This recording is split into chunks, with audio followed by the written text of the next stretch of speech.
And we are live, ladies and gentlemen. Not only are we live, we are back up and running on the main channel. So sorry for the 1 week hiatus. That was not on us. That was on YouTube.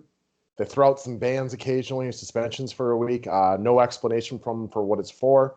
They don't really do a great job of telling you, but you can find us when this happens on our backup channel.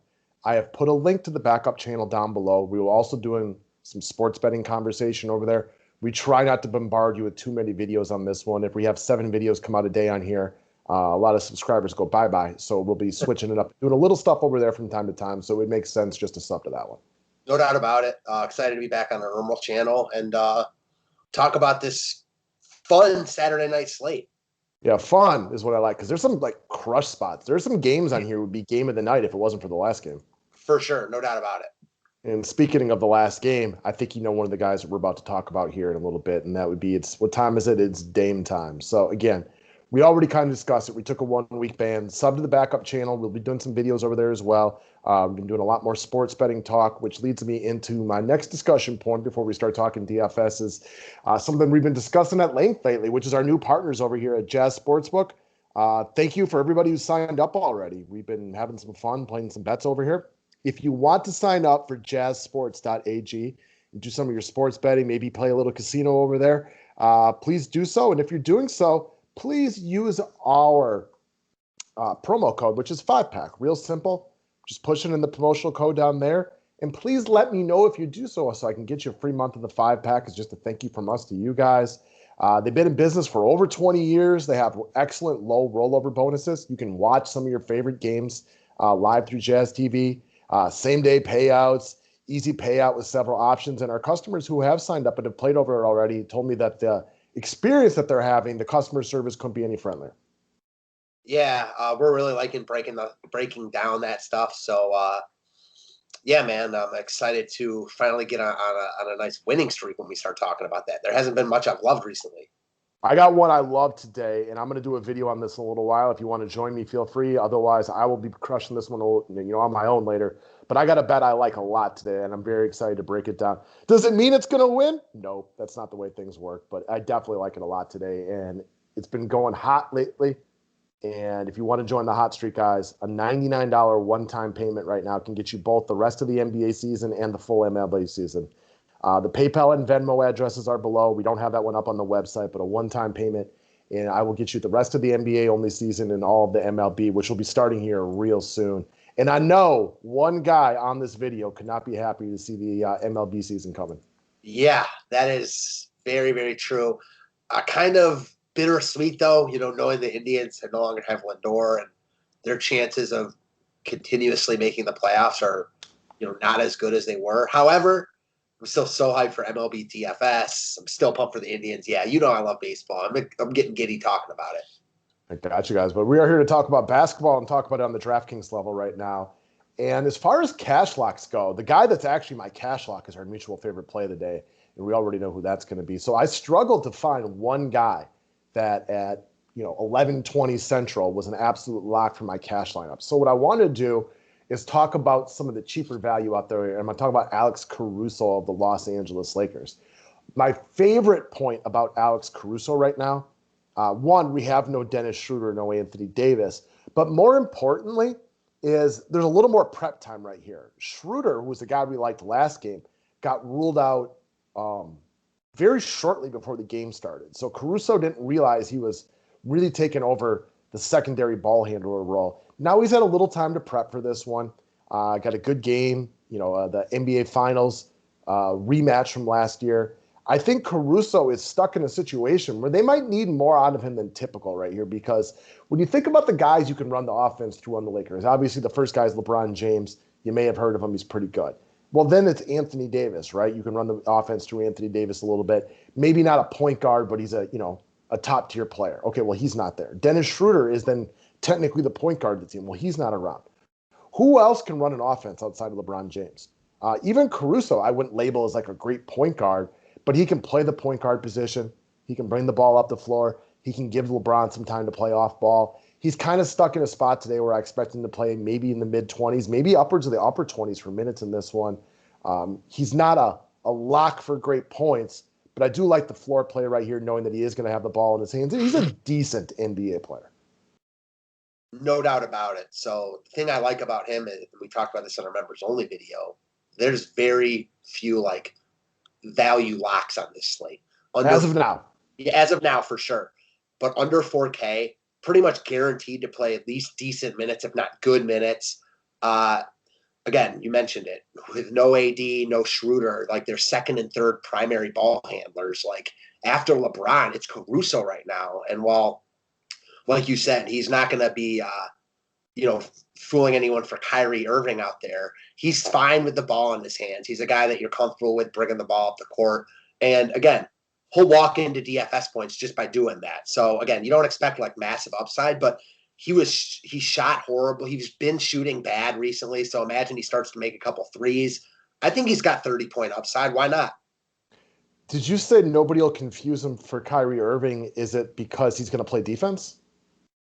That amongst other things. Okay, all right. Because he's not going to be the same level of offense, and the skin tone might be a little bit different as well, the boot on that one. So they don't really look a lot alike. I got you right there. So no, he is not Kyrie Irving. He doesn't have anything close to that kind of offensive game. But think about everybody else on the Lakers.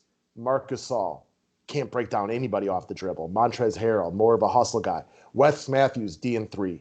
KCP, D&3. Like, who's after that? Like Horton Tucker? Is like Horton Tucker seriously like your next guy to handle the ball? They're very short on guys that can even try to run an offense tonight. 100% agreed. All right, so next up is Robert Covington as your GPP play of the day. So there's no secret, right? Anybody that can just look at game totals or just has any knowledge on the NBA at all knows that Washington-Portland is like a dream setup spot for DFS points. Also, both teams have had multiple days off. So if you're looking for pace, this game should have it. Don't look now. Robert Covington may seem expensive based on his year at this price tag, but before the season started, isn't this kind of what you thought Rocco might be over the last couple of games? Yeah, this is exactly who I thought it would be. There's a little bit of sticker shock at 6,200, but not really because of what you just said. Like, this is who I expected him to be in such a good spot against Washington. You know how much I love picking on Washington. I mean, who doesn't love picking on Washington? They need him now. Portland's playing well. They continue to stack up wins, which is really good for them without McCollum. Honestly, with how they're playing now, this is a topic for another day. I think this should open their eyes to maybe dealing McCollum, something that, might serve them, if in their ultimate goal of trying to like be a title contender, because I'm not sure that Dame and McCollum are ultimately that level. That being said, they're both really good. Dame especially. Love a lot to love about this game tonight. I mean, Covington's my second favorite piece from Portland, price considered. You can make cases for other guys, specifically Canner, but I like Covington a lot. Dual position eligibility, nice piece of the top game of the night. McCollum would look good on a Bucks uniform. I just don't have any way for that trade to get worked out. So I'm with you on that one. I mean, Rocco, we've seen this from him for years now. He is a good NBA player, but he has real ups and downs from a DFS perspective, right? When his three ball starts falling, it almost like always directly correlates to him then getting lots of blocks and steals. It's like once the three ball starts falling, he starts, vibing on the defensive end as well, starts tallying up those DFS numbers, and he's been doing a little bit of both lately. So I get the love right here. And I think another point is the last one, which can't get overlooked. They are depleted at center. Now we know Nurkic has been out for a while. They've now lost Harry Giles. So the backup center is also gone, which means that they have no option but to play Robert Covington monster minutes. You know what I mean? Like they have to play this way. And you can go small against Washington. So he could see some time at the center position today. Like all in all, unless this game just works out where one team is red hot from three and it gets like lopsided, he's going to play damn near 40 minutes. For sure, no doubt about it. McCollum for Middleton, who says no? I actually think that's a good trade for both teams. And because Middleton's a superior defender to McCollum, so you can run him at the three. And McCollum is like, he's a step above Middleton offensively. And I think he's like a closer type of guy that'd be good for Milwaukee. So plus, I think that would work for both teams, like straight up. Like also like his closer mentality, not that it's like bad with Dame, but Dame is more of that guy. Well, Dame might be the best closer in the game, at least from a backcourt player. You know what I mean? Like he's on the next level. So, but McCollum is not scared of the moment in the slightest. We've seen McCollum close games a lot. Yeah, I could see. I mean, I'm not sure who would say no to that. That's why I want to throw it out. Yeah, I don't know. I think McCollum might be a slightly better complement to the Bucks right now, although I don't know. It gets you how it could work. Either way, crap. I We didn't didn't mean to even skip talk that. about Dame. Yeah, I didn't mean to move past that one, guys. Let me get right back here. I mean, as they're currently constructed right now, like a 1-for-1 might not work because Milwaukee has Drew Holiday and DiVincenzo, and they don't necessarily have the forward pieces. But I guess like you could make other deals to kind of fill that out. Definitely. All right. So speaking of Damian Lillard, I think for me, he's a lock of locks today. And one, this game is superb from a DFS perspective. I think the total is like 242, 243, whatever it is. Either way, it is high. Both of these teams are rested, expect them to play with pace. There's nothing not to like here except for his price tag, which he warrants right now. This guy's averaging 50 points. I know there's a lot of arguments that he's recently passed, the Jokic's and the Embiids of the world for the front runner as MVP. What I find funny about the MVP conversation this year is every game I watch, every announcer, like, no, it's clearly Embiid. No, it's clearly Jokic. Like, can we just make the argument? It's a really good race to start the year, and Dame is one of the front runners for it. The Blazers continue to play well, even in the absence of Nurkic and CJ McCollum. This guy is flat out balling right now. We know Washington can't stop anything. And then I'm not one to like look into intangibles a lot of times. We've talked about this for years, but man, if you want a little extra juice on this one, not being an all-star starter, like you're hearing about it left and right, I don't think it hurts that he could be even more motivated today. Yeah, you also got it matched up with Westbrook, who, they've definitely gone back and forth, made it, no secret that they don't really like each other. Dame, the better player right now. I'm sure he doesn't, mind that at all. Just a ton to like, and arguably the best spot in basketball. Just talked about it with Covington. I love picking on Washington. Who doesn't love picking on Washington? I mean, you got the same thing right here. Dame, we just talked about one of the best closers. I expect this game to be close. Washington's playing better right now. They also look decent. So I don't think this is like a Portland roll job. I think that Washington's competitive, and that's all we need for Dame here. A ton to like, no doubt about it. That's because the greatest shooter in the world is shooting like the greatest shooter of the world. You add a third banana over there in Davis Bertans, who is 100 for 101 from three over the last two games. They start to play a little bit better when they get another guy who can spread the floor and stuff like that. I expect this to be a game too. Washington winners of three straight. I'm very excited to watch this game just for like an entertainment standpoint. For sure, me too. You're going to be in bed. Who are you kidding? You don't have to say that out loud. It's so late for you East Coasters. Yeah, although I think this game might start a little bit earlier. No, 10 Eastern. You're right. Yep. Yeah, I won't watch the whole game unless it's like it depends. I'm not saying that I watch every, full late game, but it's not like I don't watch any of them. So yeah, don't give my secrets away. Is there LOL? Is there esports on tonight that you have to stay up for? There is LOL, but not that I'm staying up for. So okay. No. All right. Let's move over to long shots.